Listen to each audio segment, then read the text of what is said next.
Welcome back to another edition of Global Book Network, the show where we sit down with authors and really discuss their works in detail. My name is Lobo Boys, and I, for one, am excited to really tap into the world of spirituality and beliefs. We have a fantastic book for you today. It's called The Christian and the World, or The Struggles of Two Forces, and the author is here with us today. So please welcome Dr. Lane to the show. How's it going, sir? How are you doing today? I'm doing good. I'm fantastic, and I am blessed.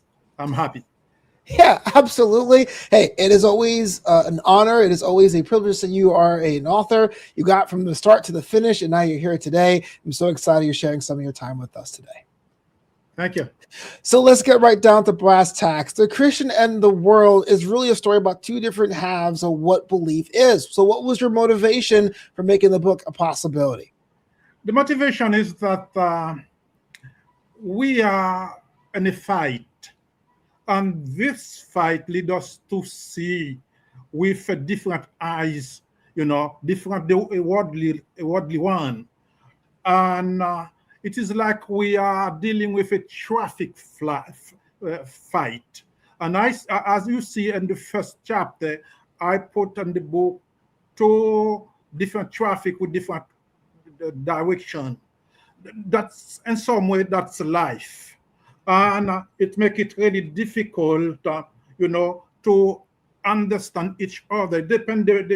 This concept is a kind of illustration that the Christian and the world are two different opposite forces, and we have to. And this idea is that the two forces seem not to be called to work together in a certain understanding, in a certain sense. And in terms of secular point of view, we are called, as one to work together to accomplish, a certain goal in a secular world. We are dealing to reach a public good. This is this term that make us together.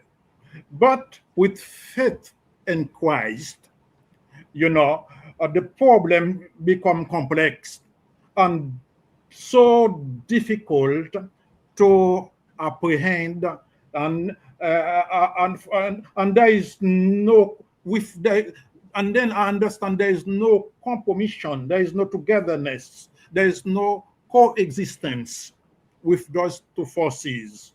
The reason is that the Christian is spiritual with a set of moral standard and ethic, and the world is defined by a kind of rejection of God. With it's a world of corruption. And in some way, this idea was, this idea is the one that motivated me to put in paper, and from paper to a book for people to understand and to be able to define themselves.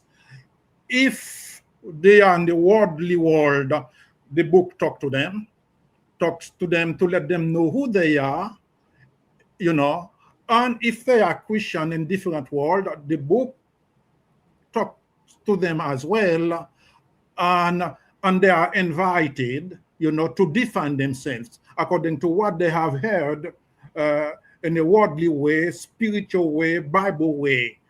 And I am glad I am not. It is not, a book of theological concept, but I use this idea, the theological concept, to reach everyone, for them to be able to define themselves. This is the book in some way. Yeah, and look, I totally understand that, and I love the fact you'll be able to break that down for our potential readers today. But let me go take a step back and ask you, when was the first time you really noticed these two forces that were either together or conflicting when it comes to being a Christian today? When did you realize that was really something that was going First of all, I'm a pastor and a theologian. I put all those concepts together and see the world. I see and also see myself. I also see the world without God. And I see the Christian, with God. They are, even though they are living together, but they are different. Mhm. The togetherness doesn't make them together in a faithful way. And Jesus had to warn his disciples, about the world hatred. And he said, I am the first. And then you are my followers. You are going to to deal with this world, and they are not going to be your friends, even though we are called to live in the world. This idea is from you are in the world, but you are not of the world. Yeah. This is in some way what motivates me. And by example, on John 15, verses 18 to 21, when Jesus has to tell his disciples they need to be careful not to be corrupted by the world, but to transform the world. This is the idea in some way. Yeah. Do you think, in your opinion, that it's harder to break through to a new audience of Christians today? There's a lot more things that distract the average man and woman from walking a spiritual path. Have you found that challenging to find ways to break through to potential audience? Yes, we are living in a challenging world. And my concept is to be able to talk to everyone. So if you see that I put the book in the very short chapters, it is for people to be happy reading, not to fall asleep while they are reading the book. But it is open to everyone for them to see. And as we are living in this world, we Christians supposed to be in some way leaders of this world to reach people for the Lord. It is my concept. Yeah.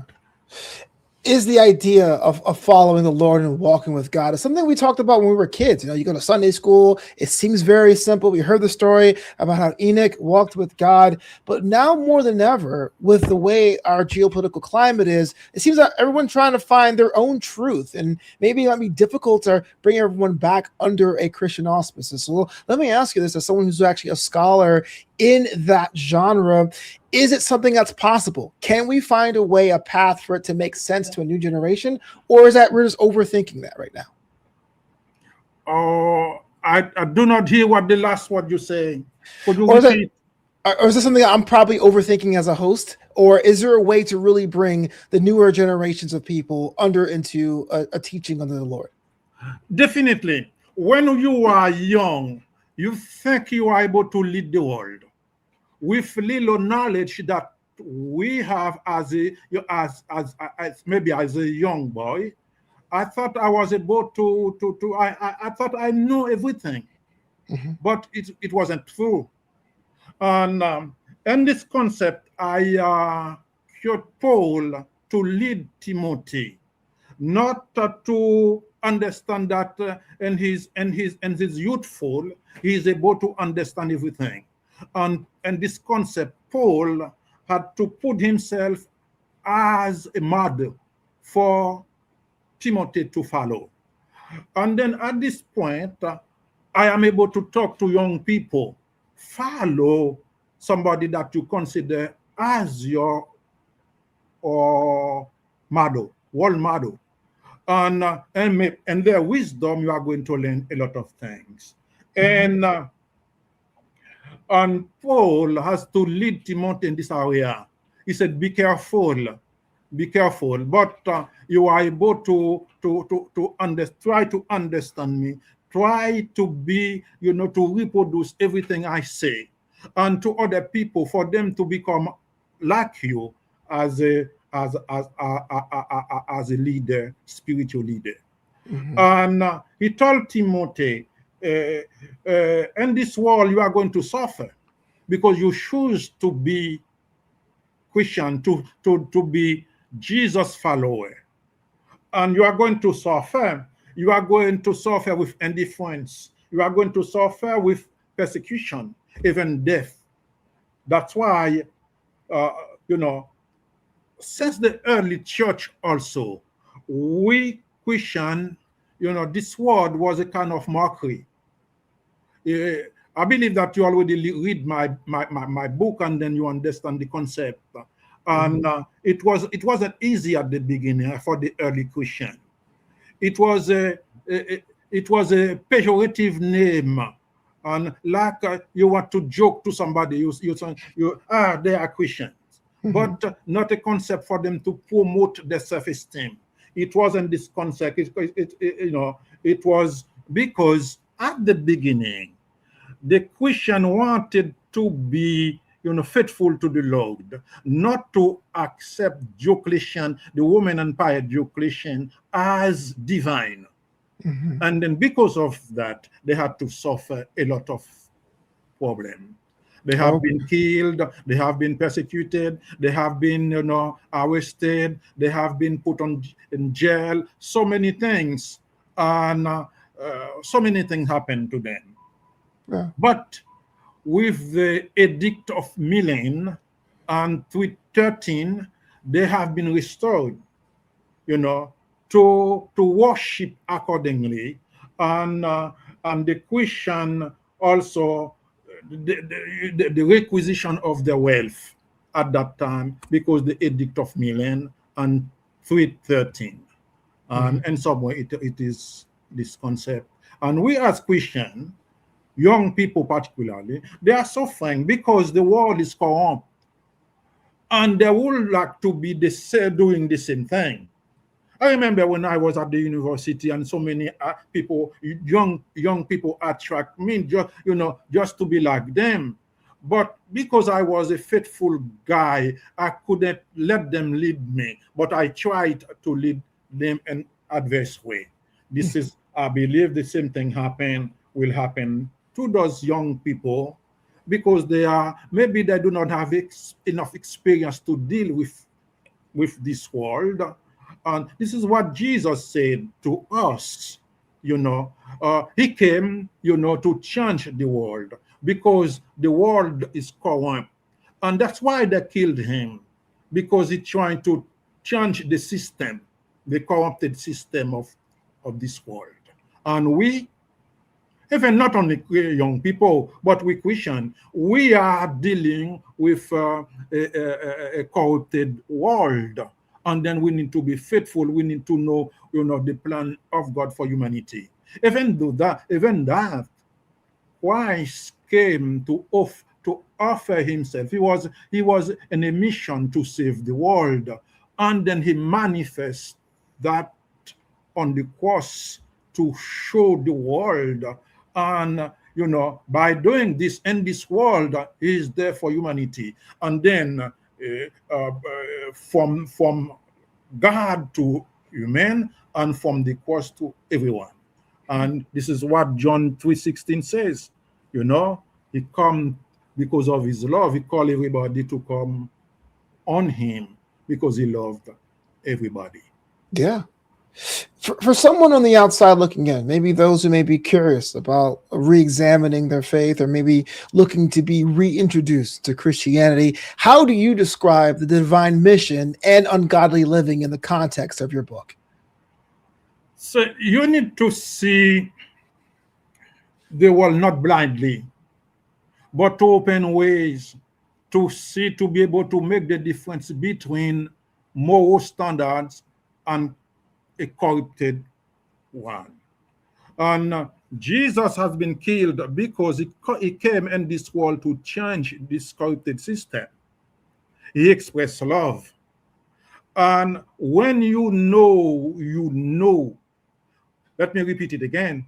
When you know, you can change any situation because you know. But when you do not know, you don't have knowledge about, I'm not talking about religion, but I'm talking about Christianity. Christianity is in us. It is, it is transformation. If you let yourself to be transformed by the word, by the logos, and then you are able to deal with this world. Even though you are talking about young people, we have a perfect example in Timothy. Timothy was young. He was 16 when he met Paul.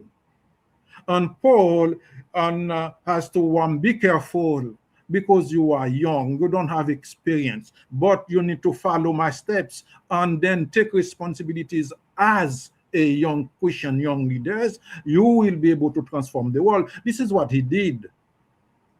And then he became a leader and transformed not only himself, but he was able to transform so many.